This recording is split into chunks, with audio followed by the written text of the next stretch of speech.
ये छोटी जाति से है। अगर इसकी छुई हुई दमड़ी आपने छू ली तो आप भी अपवित्र हो जाएंगे। गंगा जी में डुबकी लगाने के बाद भी पवित्र नहीं हो पाएंगे। हाँ, तुम ठीक कह रहे हो। सुनो, तुम अपनी दमड़ी इस पत्थर पर रख दो। जैसी आपकी आज्ञा। ओम पवित्राय नमः। हाँ, अब ठीक है। संत रविदास के जीवन पर बनी फिल्म का यह हिस्सा बहुत कुछ कहता है। दुष्ट ब्राह्मणों ने संत रविदास के साथ बड़ा अत्याचार किया। वे संत रविदास के साथ छुआछूत करते थे। सोचिए, ऐसे महान संत को इस प्रकार से अपमानित और तिरस्कृत किया जाता रहा। लेकिन सच्चाई क्या है? क्या वास्तव में संत रविदास ने अपने साथ ऐसे किसी भेदभाव के बारे में बताया है? क्या अन्य किसी समकालीन विद्वान ने ऐसा कुछ लिखा है जैसा फिल्मों और सीरियल्स में दिखाया जा रहा है? एक किंवदंती है। 1433 की माघ सुदी पंदरास, दुखियों के कल्याण हित प्रगटे श्री रविदास।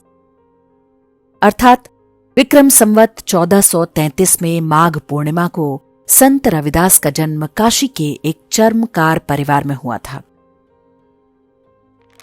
कुछ स्थानों पर संत रविदास के जन्म का वर्ष ईस्वी सन 1450 बताया जाता है।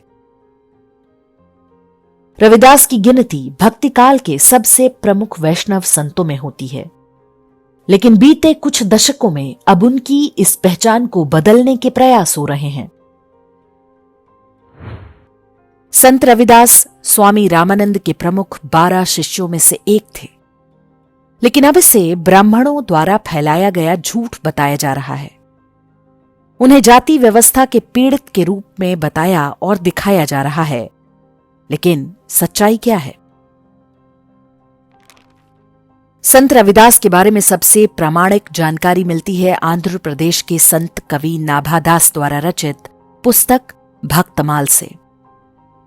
इस पुस्तक में संत नाभादास ने वैष्णव परंपरा के महत्वपूर्ण संतों का वर्णन किया है। संत रविदास के बारे में वे ब्रज भाषा में लिखते हैं। रैदास चर्मकार रचि रतन की बार, रामानंद दास दीन्ही दीक्षा सिखावन, जपि राम नाम रत रहे हरि भजन, भक्ति रस भरे मन भाव सगुन निर्गुण। अर्थात रविदास चर्मकार यानी मोची थे, लेकिन रत्नों जैसे पद रचे। संत रामानंद ने उनको दीक्षा दी।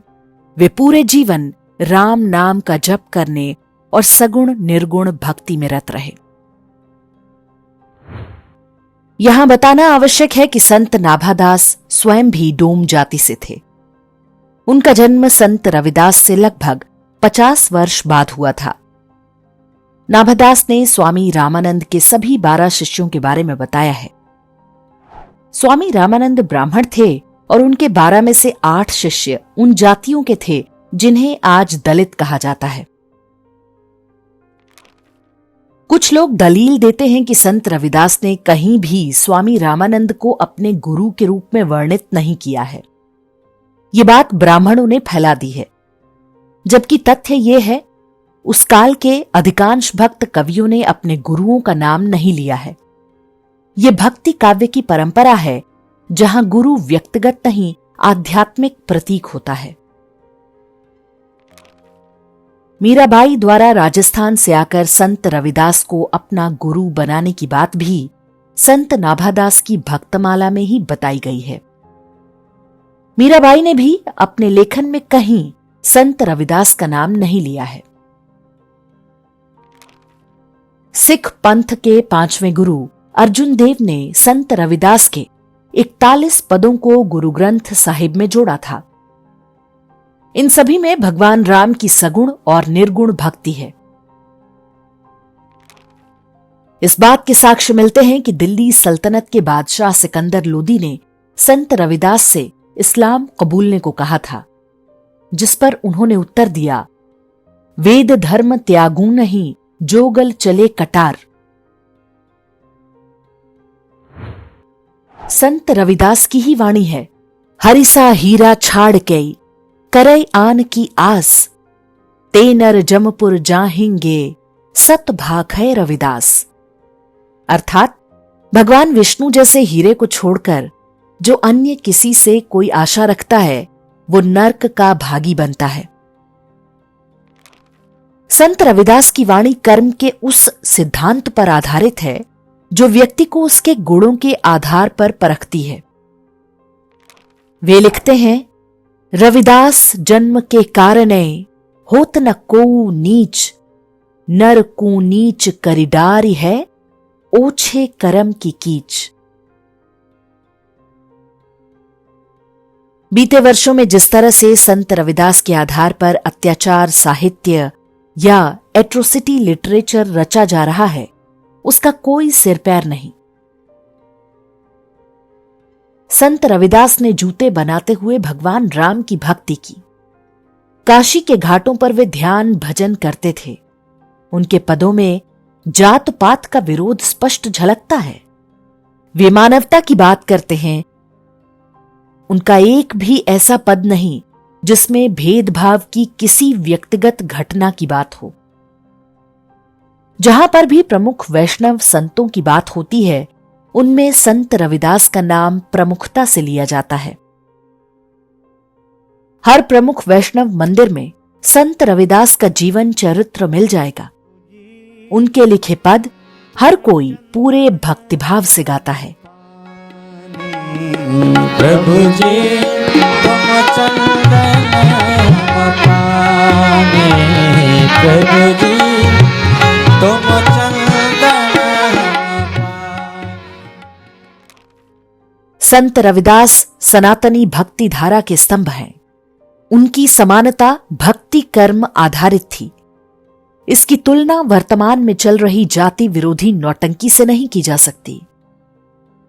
जब वे कहते हैं कि मन चंगा तो कठौती में गंगा, तो ये एक पंक्ति उपनिषदों के पूरे ज्ञान का सार है। ऐसे महान सनातनी संत रविदास की पहचान को किसी कथित सामाजिक भेदभाव से जोड़ना और उसके आधार पर एट्रोसिटी लिटरेचर तैयार करना संयोग मात्र नहीं है। अब्राहमिक शक्तियां ये काम लंबे समय से करती रही हैं ताकि हिंदुओं को भ्रमित करके उन्हें आपस में बांटकर धर्मांतरण करा सकें। उनके फैलाए झूठों का प्रतिकार पूरे समाज को करना होगा। संत रविदास की विरासत की रक्षा के लिए ये आवश्यक है।